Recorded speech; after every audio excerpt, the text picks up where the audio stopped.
بسم الله الرحمن الرحيم.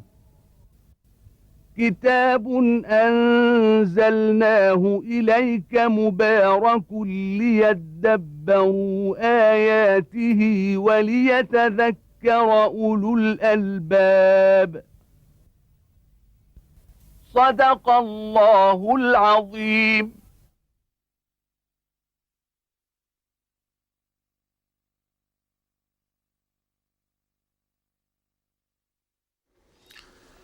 الحمد لله رب العالمين، وأصلي وأسلم على عبد الله ورسوله الأمين سيدنا ونبينا محمد وعلى آله وأصحابه ومن اهتدى بهديه وعمل بسنته ليوم الدين.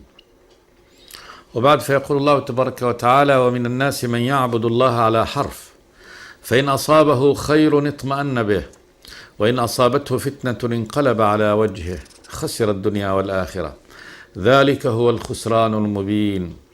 يدعو من دون الله ما لا يضره وما لا ينفعه، ذلك هو الضلال البعيد. يدعو لمن ضره أقرب من نفعه، لبئس المولى ولبئس العشير. إن الله يدخل الذين آمنوا وعملوا الصالحات جنات تجري من تحتها الأنهار، إن الله يفعل ما يريد. يخبر سبحانه وتعالى أن من الناس ناسا يكونون في الإيمان على هذا النحو: من يعبد الله على حرف، يؤمن بالله تبارك وتعالى ويعبده، ولكنه كأنه على حافة الأمر. الحرف هو الحافة، حافة الأمر. فإن أصابه خير، أي في هذه الدنيا سلم وعافية وأمن ورزق، اطمأن به، اطمأن بهذا الخير، يعني اطمأن قلبه وركن إلى هذا الأمر وهو في الإيمان، طالما هذا الخير يعني الدنيوي موجود. وإن أصابته فتنة، اختبره الله تبارك وتعالى باختبار، أخذه بشيء من الشدة وابتلاه الله تبارك وتعالى، وهذه الفتنة والاختبار لازمة للإيمان. ولنبلونكم بشيء من الخوف والجوع ونقص من الأموال والأنفس والثمرات وبشر الصابرين الذين إذا أصابتهم مصيبة قالوا إنا لله وإنا إليه راجعون. هذا لابد. ومن يرد الله به خيرا يصب منه. ألف لام ميم: أحسب الناس أن يتركوا أن يقولوا آمنا وهم لا يفتنون ولقد فتنا الذين من قبلهم فلا يعلمن الله الذين صدقوا ولا يعلمن الكاذبين. فهذا إذا أصيب بهذه الفتنة قال جل وعلا: انقلب على وجهه خسر الدنيا والآخرة، ذلك هو الخسران المبين. لا خسران أظهر وأبين من هذا. يدعو من دون الله ما لا يضره وما لا ينفعه، يتحول من إيمانه بالله تبارك وتعالى واعتصامه به وتمسكه به إلى أن يدعو من دون الله آلهة أخرى ما لا يضره وما لا ينفعه. وكل من يدعى ويتخذ إله من دون الله لا يضر يعني عابده ولا ينفعه، لا فيه ضرر ولا فيه نفع، لأنه لا يملك أصلا لنفسه نفع ولا ضر إلا بمشيئة إلهه وخالقه ومولاه سبحانه وتعالى. يدعو من دون الله ما لا يضره وما لا ينفعه، ذلك هو الضلال البعيد. لا ضلال أضل من هذا، وهو أن يدعو الإنسان ويطلب من يعني موجود، وهذا الموجود لا ينفعه بشيء ولا يضره، لا ينفعه إن دعاه ولا يضره إن تركه. ذلك هو الضلال البعيد. يدعو لمن ضره أقرب من نفعه، لبئس المولى ولبئس العشير. يدعو لمن ضره له أقرب من نفعه، فقد يبذل هو يعني في سبيل إله هذا مهجته وبعض النفقات في الدنيا، ويفعل ويكد له ويشقى له. اتخذوا من دون الله آلهة لعلهم ينصرون. وقال وهم لهم جند محضرون. هو يعني هو في خدمة هذا يعني إلهه الذي يعبده، وقد يضيع منه شيء من ماله ومن جهده ومن وقته في سبيل هذا، فضرره أقرب من نفع. لا هو بيجيب نفع، لكن ضرر ما يدعوه من هذه الآلهة الباطلة أقرب من نفعها، لأنه يعني ينفق وقت من وقته وجهد من جهده وجئ من ماله في سبيل هذا الإله الباطل، ولا مردود يعني يرد عليه من هذا. يدعو لمن ضره أقرب من نفعه، لبئس المولى ولبئس العشير. لبئس هذا المولى الناصر.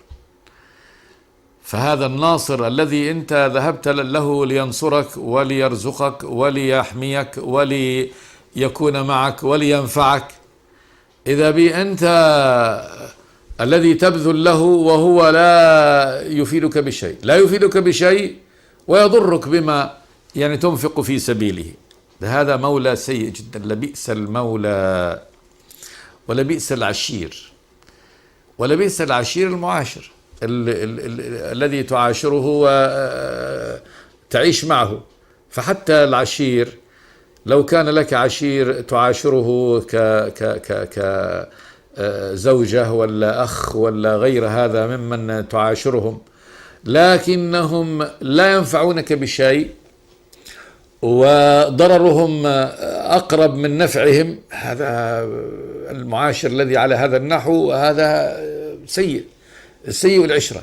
فيقول الله تبارك وتعالى هذا الذي يدعوه من دون الله لا هو مولى على الحقيقة يعني حسن ولا هو عشير حسن، فهذا بئس المولى ولبئس العشير. فانظر كيف استبدل هذا الضال ولاية الله تبارك وتعالى والإيمان به الذي بيده الله، الذي بيده كل الخير، بيده الخير كله، وهو الذي يرفع الضر سبحانه وتعالى، فلا يرفع الضر والشر إلا هو ولا يأتي بالخير إلا هو. ترك ولاية الرب تبارك وتعالى ووالى هذا يعني الذي لا ينفعه ولا يضره، بل ضرره عليه أكثر من نفعه. وهذا حال كل من استبدل بعبادته وألوهيته للرب تبارك وتعالى إلها آخر. ثم قال جل وعلا إن الله يدخل الذين آمنوا وعملوا الصالحات جنات تجري من تحتها الأنهار إن الله يفعل ما يريد. هذه كرامة الرب تبارك وتعالى وإحسانه في أهل الإيمان. إن الله يدخل الذين آمنوا وعملوا الصالحات جنات، الذين آمنوا أي وثبتوا على هذا الإيمان وعملوا الصالحات كل عمل يعني أمر الله تبارك وتعالى به، ولا يأمر الله تبارك وتعالى إلا بالأمر الصالح. فهذه الصالحات في الدنيا وأشرفها وأعلاها الصلاة والصيام والزكاة والحج وبر الوالدين وصدق الحديث، كل هذه الصالحات. وهذه لا شك أنها هي الترجمة العملية للإيمان. فالإيمان هو يعني هذه ثمرته. إن الذين آمنوا وعملوا الصالحات إن الله يدخل الذين آمنوا وعملوا الصالحات جنات، بساتين. جنات جمع جنة، والجنة هي البستان، وسمي هذا البستان جنة، العرب سميه جنة لأنه بأشجاره الملتفة وأغصانه وقصوره وكذا من دخله يجنه، يعني فهي ليست أرض يعني فراغ، وإنما هي جنات بساتين من دخلها استتر فيها، تجنه تستره. وهذه الجنات جنات الرب، بستان الرب العظيم الذي عرضه كعرض السماوات والأرض، تجري من تحتها الأنهار، تجري من تحت هذه الجنات، من تحت هذه الأشجار ذوات الأغصان الملتفة الأنهار. وهذه الأنهار مختلفة الخواص والطعوم. مثل الجنة التي وعد المتقون فيها أنهار من ماء غير آس، وأنهار من لبن لم يتغير طعمه، وأنهار من خمر لذة للشاربين، وأنهار من عسل مصفى، ولهم فيها من كل الثمرات. فهي أنهار مختلفة، ليست أنهار ماء فقط، وإنما أنهار ماء وخمر ولبن وعسل تجري من تحتها الأنهار. ثم قال جل وعلا إن الله يفعل ما يريد. هذا الله تبارك وتعالى يفعل الذي يريده. كل ما يريده الله تبارك وتعالى لا بد أن يكون، لأنه هو الإله القوي الذي بيده الأمر كله وبيده الفعل كله سبحانه وتعالى. فقدرة الرب تبارك وتعالى على إدخال أهل هؤلاء الإيمان في هذه الجنة المستقرة، لأنها هذه إرادة الرب تبارك وتعالى، وكذلك إرادته سبحانه وتعالى في ضلال من ضل عن طريقه. إن الله يفعل ما يريد. ثم قال جل وعلا من كان يظن أن لا ينصره الله في الدنيا والآخرة فليمدد بسبب إلى السماء ثم ليقطع فلينظر هل يذهبن كيده ما يغيظ. من كان يظن أن لن ينصره الله في الدنيا والآخرة، قال أهل العلم تفسير من كان يظن أن لن ينصره الله ينصره عبده ورسوله محمد، أن الله لن ينصر عبده ورسوله محمدا صلى الله عليه وسلم في الدنيا على أعدائه، وفي الآخرة بإدخاله جنته سبحانه وتعالى ورضوانه. فليمدد بسبب إلى السماء ثم ليقطع، يعني فليأتي هذا الذي يظن أن الله تبارك وتعالى غير ناصر رسوله، فليذهب بسبب، بأي سبب يروح، فليرتقوا في الأسباب، يذهب بسبب إلى السماء ثم ليقطع، يعني يقطع أسباب النصر عن هذا النبي صلوات الله وسلامه عليه، فإن أسباب نصر النبي إنما تأتي من السماء، من عند الله تبارك وتعالى، نزول الأمر الإلهي، ملائكة الرب تبارك وتعالى المؤيدين له. فإذا استطاع هذا المعادي والشانئ للنبي والذي يظن أنه لن ينصره الله وأنه لن يمر وما حيوصل، فليمدد بسبب إلى السماء، يروح للسماء هذا ثم يقطع أسباب النصر عن النبي صلوات الله والسلام عليه. فلينظر هل يذهبن كيده ما يغيظ، هل يذهبن كيده في هذا كيده بالنبي سبحانه وتعالى. إن النبي أسباب نصره ليست في الأرض، ليس في فقط في من حوله من أهل الإيمان وفي الأسباب التي يعني جعلها الله لنصره، لا، بل كذلك أسباب نصر النبي صلى الله عليه وسلم تأتي من السماء. فإذا كان هذا الذي يظن هذا فليذهب يقطع أسباب النصر في السماء عن النبي، وينظر بعد ذلك هل يذهبن كيده ما يغيظ، كيده هذا الذي كاد به النبي، هل يذهب ما في نفسه من الغيظ والإحنة والشحناء على النبي صلوات الله وسلامه عليه. الوجه الثاني من أوجه التفسير مما قال به أهل العلم في هذه الآية: من كان يظن منكم أيها الكفار المعاندين للنبي أن الله تبارك وتعالى لن ينصر عبده ورسوله محمد في الدنيا والآخرة، فليمدد بسبب حبل، والحبل يسمى سبب، إلى السماء إلى سقف بيته، أي ليعلق حبلا في سقف بيته ثم ليقطع أي رقبته، يعني يشنق نفسه. فلينظر هل يذهبن كيده ما يغيظ بهذا، هل يذهب هذا الأمر يعني ما يغيظه من الكيد للنبي صلى الله عليه وسلم، يعني أنه قل موتوا بغيظه، كما قال الله تبارك وتعالى يعني عن هؤلاء الكفار بأنهم كانوا إذا رأوا النبي عضوا يعني أصابعهم من الغيظ على النبي صلوات الله وسلامه عليه. قال جل وعلا: قل موتوا بغيظكم إن الله عليم بذات الصدور، يعني موتوا بهذا الغيظ، خلي هذا الغيظ يزداد بكم حتى يقتلكم، فإن الله تبارك وتعالى منفذ وعده بهذا النبي صلوات الله وسلامه عليه.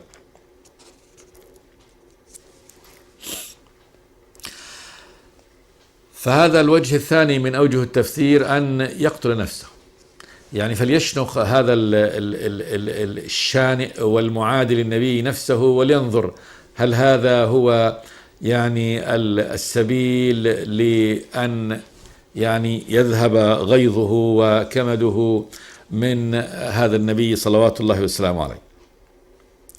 قال جل وعلا: وكذلك أنزلناه آيات بينات وأن الله يهدي من يريد. وكذلك كهذا الإنزال للقرآن بهذا التفصيل وبهذا البيان وبهذا الوضوح، انظر في من أول هذه السورة: موعظة الله تبارك وتعالى للعالمين عن يوم القيامة، ثم ضربه الأمثال للبعث، ضربه الأمثال بخلق الإنسان وخلق النبات، ثم تدليله عن أحوال الناس تجاه هذا الدين، إن مجرم معاند لآيات الله تبارك وتعالى يتبع كل شيطان مريد. وثاني عطفه عن أمر الله تبارك وتعالى، أو تافه حقير يعبد الله تبارك وتعالى على حرف، فإن كان هناك خير اطمأن به، وإن كانت هناك فتنة انقلب على وجهه، ثم راسخ في الإيمان وثابت فيه، وهذا مكافأة الله تبارك وتعالى له. ثم تحدي الله تبارك وتعالى للذين يظنون بأن أن الله تبارك وتعالى لن ينصر رسوله أنهم لن يستطيعوا بأي كيد يعني أن يكيدوا هذا النبي، لأن الله تبارك وتعالى يعني قد كتب نصره وكتب رفعة الدين، وأنه لا بد أن ينصره. قال جل وعلا: وكذلك أنزلناه آيات بينات، أنزلنا هذا القرآن آيات بينات وأن الله يهدي من يريد. يعني مع بيان هذه الآيات ووضوحها والحجة الساطعة النيرة من الله تبارك وتعالى، وهي آيات من الله بينة واضحة، لكن لا يهدي الله تبارك وتعالى لطريقه ودينه إلا من يريد الله تبارك وتعالى هداية. فالأمر إليه سبحانه وتعالى في الهداية.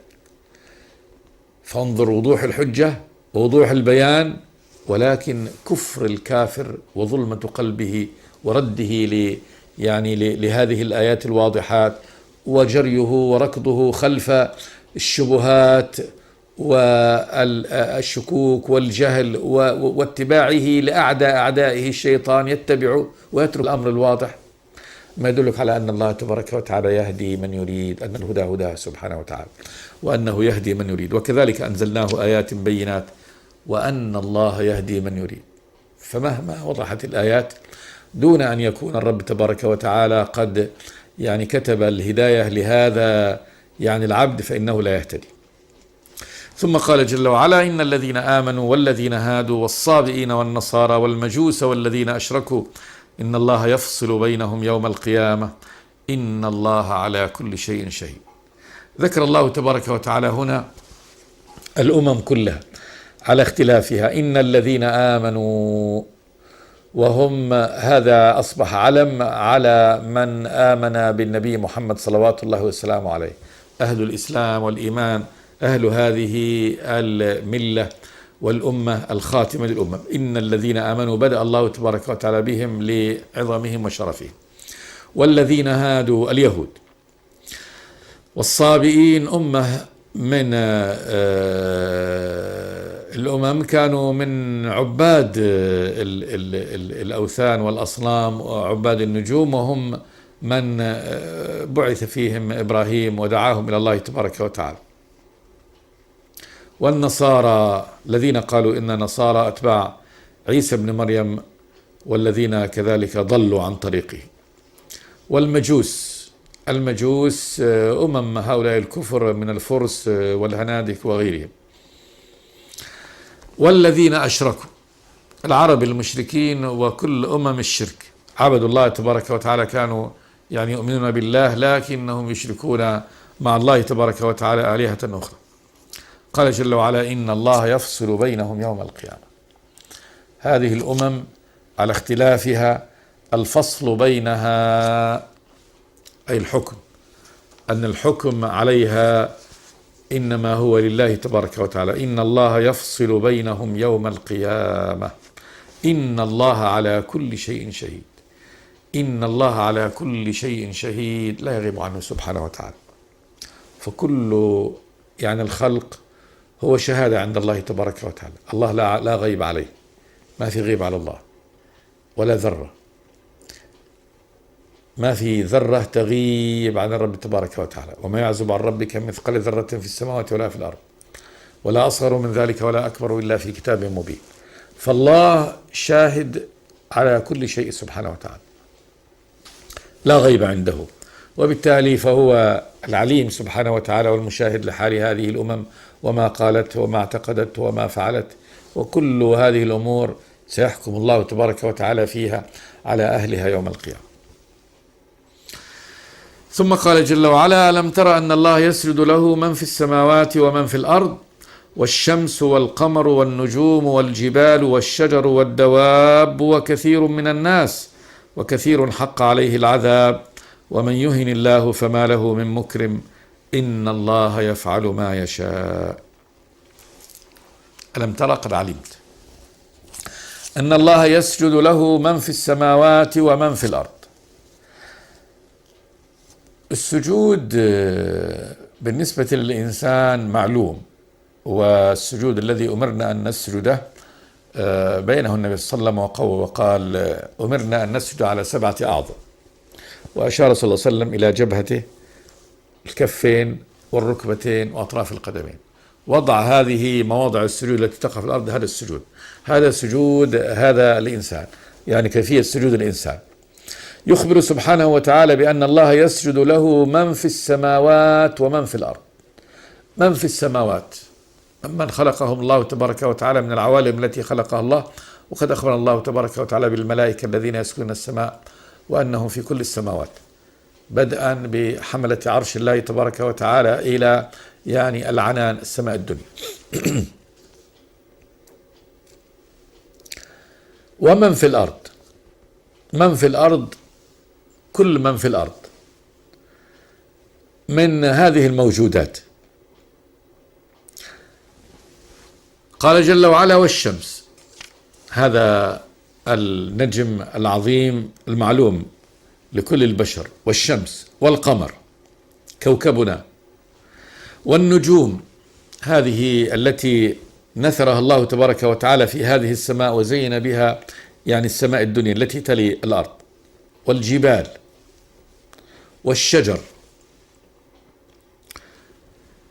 كل نبت له ساق، والدواب، كل ما يدب، كل ما يدب على الأرض دابة، من النملة الصغيرة إلى الفيل الكبير، هذه دواب. ثم قال جل وعلا: وكثير من الناس. كثير من الناس كذلك أخبر تبارك وتعالى أنهم يسجدون لله. ثم قال جل وعلا: وكثير حق عليه العذاب، أي كثير من الناس حق عليه العذاب، أي فلا يسجد. أي فلا يسجد لله تبارك وتعالى طوعا، لا يسجد طوعا لله تبارك وتعالى. ثم عقب الله تبارك وتعالى عن هؤلاء الذين لا يسجدون وحق عليهم العذاب، قال: ومن يهن الله فما له من مكرم. أن الذين سجدوا لله تبارك وتعالى طواعية فأولئك أكرمهم الله تبارك وتعالى له، لأن هذا تشريف لهم. سجود تسجد هذه المخلوقات لخالقها وبريها سبحانه وتعالى، فهذا الرب الذي خلقها، فسجود المخلوق لخالقه هذا تشريف للمخلوق وتكريم له، كما كان النبي يقول في سجوده: سجد وجهي للذي خلقه وشق سمعه وبصره فتبارك الله أحسن الخالقين. فسجود الوجه لمن خلقه تشريف لهذا الوجه، أنه عرف إلهه وخالقه ومولاه، وسجوده له على هذا النحو رفعة له من الله تبارك وتعالى، فقد أكرمه الله. فالوجه الذي يسجد لله هذا قد أكرمه الله، وأما الوجه الذي لم يسجد لله تبارك وتعالى فقد أهانه، لأنه أبعده ونفاه عن تكريم الرب تبارك وتعالى والنسبة إلى الله تبارك وتعالى وعبادة الرب جل وعلا، فهو مهان كما أهان الله تبارك وتعالى إبليس وطرده من رحمته. إن الله يفعل ما يشاء. هذا السجود الله تبارك وتعالى نسب السجود هنا إلى كل هذه الموجودات في السماوات وفي الأرض، وهذه الموجودات فيها موجودات عاقلة كالملائكة والإنس والجن، وفيها جمادات كالجبال والشجر، وفيها عجماوات كالدواب، سائر الدواب. ما حقيقة هذا السجود؟ الله تبارك وتعالى نسب إلى كل هذه الموجودات أمرين: السجود والتسبيح. فكل الموجودات تسبح لله تبارك وتعالى، منها تسبيح. التسبيح إنما هو التنزيه، والتسبيح يكون باللسان، والسجود فعل بالأركان. هناك أمر آخر غير فعل اللسان وفعل الأركان، وهو الحال. فأولا كل هذه الموجودات تسجد وتسبح لله بحالها، بوجودها هي مسبحة لله تبارك وتعالى، لأنها شاهدة. كل مخلوق شاهد على أن له إلها ربا خالقا هو الذي أوجده وهو الذي أقامه على هذا النحو. فهذه شهادة الحال، حال هذا المخلوق بهذا النحو يشهد. فالشمس بوجودها، والقمر بوجوده، والشجر بوجوده، وكل موجود حتى الكافر، الإنسان كافر بوجوده شاهد على أن له إلها وربا وخالقا، لأنه لم يوجد نفسه، فهو شهادة الحال على هذا الأمر. وهذه الموجودات كلها شهادة بالحال. أما شهادة اللسان وفعل الأركان فإن هذه قد أخبر الله تبارك وتعالى أنها تأتي من كل هذه الذي نظنها أنها عجماوات أو جمادات.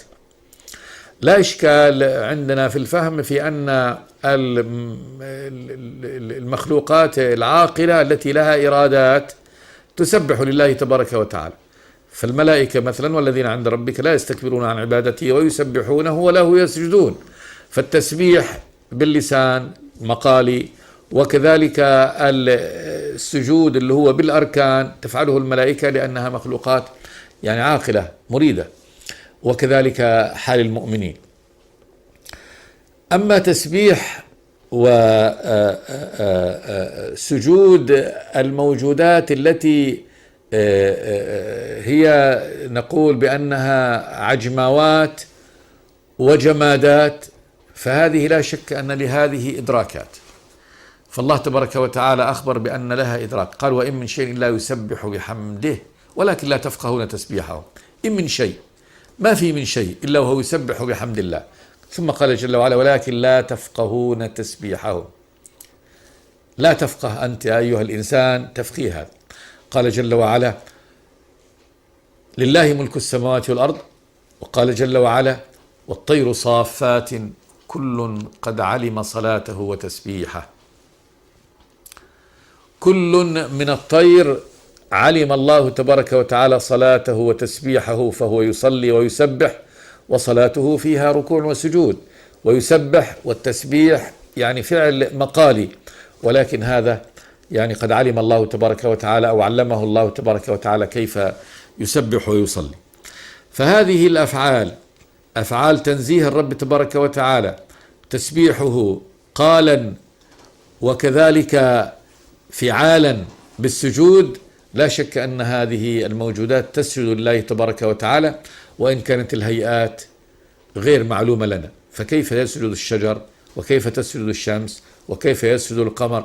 لا شك أنه يسجد، لكن بالهيئات غير معلوم.